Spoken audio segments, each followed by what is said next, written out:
Hey there. All right, let's do this review. For your Unit 7 test coming at you on Thursday. First, a battery company is testing the battery's lifetime. Suppose the battery lifetime is normally distributed for large samples. The mean lifetime is 500 days, and the standard deviation is 61 days. Approximately what percentage of batteries have lifetimes longer than 561 days? So when I look at this on a normal curve, the mean of 500 is in the middle. And I'm not going to list all of the standard deviations, but 561 happens to be one standard deviation above the mean. So I know that within one standard deviation of the mean in that space from here to here is 68%. And so that means that 100% minus 68% or 32% is in those two spaces. So I did 100 minus 68 is equal to 32, and that would represent both of these. So 32 divided by 2 is 16. So the answer here is 16%, larger than 561 days. So I didn't need that side. That's why I divided the 32 by 2 to just get that 1/2. All right. Next, a pet store is selling small, medium, and large bags of pet food. The large bags of pet food weights are normally distributed. The mean weight of the bags are 50 pounds with a standard deviation of 0.2 pounds. All right, so we have a couple questions to answer about that. I'm going to use this space to draw that one out. So the mean is 50, and the standard deviation is 0.2. So 50.2, 50.4, 50.6.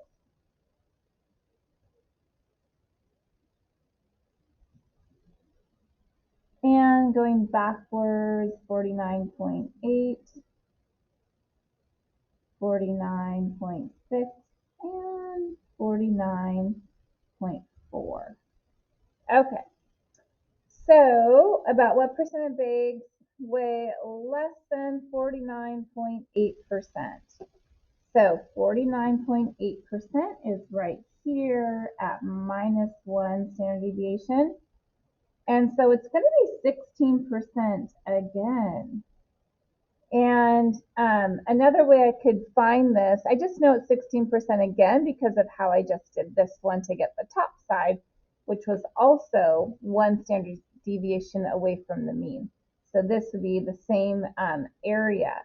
I could also look on my table of values. I could look at, since it's at -1 standard deviation, I could look at a z-score of exactly -1 and see how that's about 16%. If I rounded it, I would round to 16%. So I could also use that table because the table shows me the percent of data before the data point. So 16% again. And then between 49.6 and 50 pounds. So 49.6 is right here at -2 standard deviations, and 50 is at the mean. So now I'm looking for this space here. Well, I know that within 2 standard deviations of the mean, so 2 below to 2 above, that's 95%. And so I could find this by just taking half of it. 95 divided by 2 is 47.5. So 47.5%. All right. Next, determine whether each of the following statements are true or false. Normal distribution is determined by the mean and standard deviation. That is a true statement. The total area under the curve is greater than 1. That is false. It is exactly 1. Or 100%. Next, within 1 standard deviation of the mean, normal distribution contains about 95% of the area under the curve. Also false. Remember that 68, 95, 99.7. This is for within 1 standard deviation, within 2, and within 3.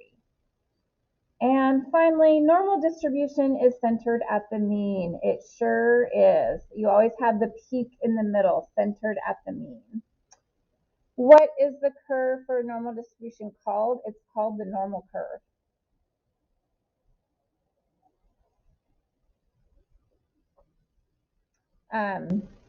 Number 5, a set of normally distributed data has a mean of 120 and standard deviation of 30. So here's our mean.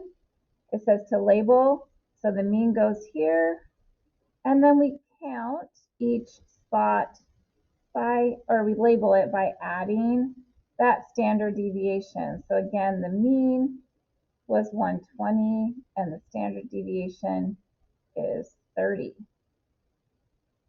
So I counted up by 30 and now down, 90, 60, and 30. Okay, what percent of the data is greater than 120? 120 is the mean. So there's half the data on each side. So 50% would be greater. Between what two values would you expect to find 99.7% of the data? Remember, that's within 3 standard deviations. So 3 below is 30, and 3 standard deviations above the mean is 210. So I would say from 30 to 210. All right, next question. Approximately what percent of data is between 60 and 150? So 60% of the data, or sorry, the value 60 is 2 standard deviations below the mean. And then 150 is 1 standard deviation above the mean. So I know that 68% is within 1 standard deviation of the mean. So just this side of the mean would be 34%, half of 68. And then same thing over here, within 2 standard deviations of the mean, 95%. So for half of that, for just this space, 95 divided by 2, which is 47.5%. Okay? Now add those two together and you get that whole space between 60 and 150. So 47.5, let's see, 47.5 plus 34 is 81.5%. And then what percent is between 89 and 119?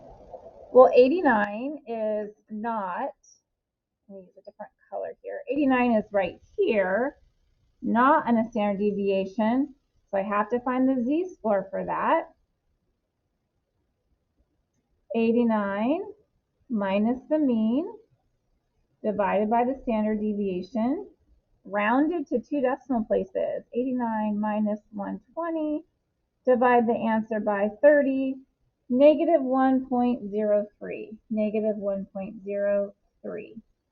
Okay, that represents the z-score. This is 1.3 standard deviations below the mean. All right. So between 89 and 119, 119 is just before the mean. So again, I have to find a z-score for 119. So the other z-score, 119 minus the mean, it's going to be a tiny decimal. So 119 minus 120, and then divided by 30. Negative 0.0. 0.3. It's just barely below the mean. So now I go to the table and I find the percentage below each of these places. So the percentage, I'll do this one first since it's closer to the mean. The percentage below negative 0.03. Actually, I'm going to use this larger one. This is the one you get to use on your test. Negative 0.0, this would be 0, 1, 2, 3. 0.4880. So this one was 0.4880. Negative 1.03. Negative 1.0. 0, 1, 2, 3. 0.1515. 0.1515. All right. So to find the space between them, I subtract, starting with 0.48. 0.4880 minus 0.1515 tells me 0.3365 or 33.65%. 33.65%. Okay, and then finally, the last one on this side, approximately what percent of data is greater than 129? Again, 129 is not right on a whole number standard deviation. It's about here. And so I need to find how much is greater. So I'm going to start with a z-score, but the z-score is going to tell me this side. So to get the other side, since 100% of the data is under the curve, I'm going to do 1 minus the number I get from the table after I find the z-score. So for this 129 minus the mean, which is 120, divided by the standard deviation, which is 30. So 129 minus 120, and then divided by 30 is 0.3. 0.3 exactly. So when I go to the table, I want to go to the positive side. 0.3 is, whoopsies, 0.3 is right here, 0.6179. So 1 minus what did I say? 6179. So again, this is what's to the left of that. I have to take it away from 1 to figure out this side to the right. So 1 minus 0.6179 is 0.3821. So 38.3821. So 38.21%. All right, let's look at the back side. Okay. I think I can do this. I have a class starting in a few minutes, but I think I can finish. Okay, number 6. A spinner is divided into 3 equal sections labeled A, B, and C based on probability. So we have 3 equal sections, 1 like that, okay? And pretending that these are all totally equal. Labeled A, B, and C. Based on the probability, how many times would you expect the spinner to land on C after spinning 30 times? So I'd expect it 1/3 of the time, which would be 10. And then someone does it 30 times and gets a 9, an 8, and a 13 for each part of that. Well, I think this is totally reasonable because like this is just 1 below, 2 below what I expected, and then 3 above what I expected. So I think that this is reasonable, yes. All are close to 10. Now it says the spinner is spun 3,000 times. Give an example of a number of spins that will result in C that would be possible but unusual. So possible, well, any number between 0 and 3,000 is possible, but I would expect C 1,000 1/3 of the time, right? So a number significantly less than 1,000, maybe like 200. Or a number significantly more than 1,000, like 2,500, right? I'm just going to say 200 would be unusual.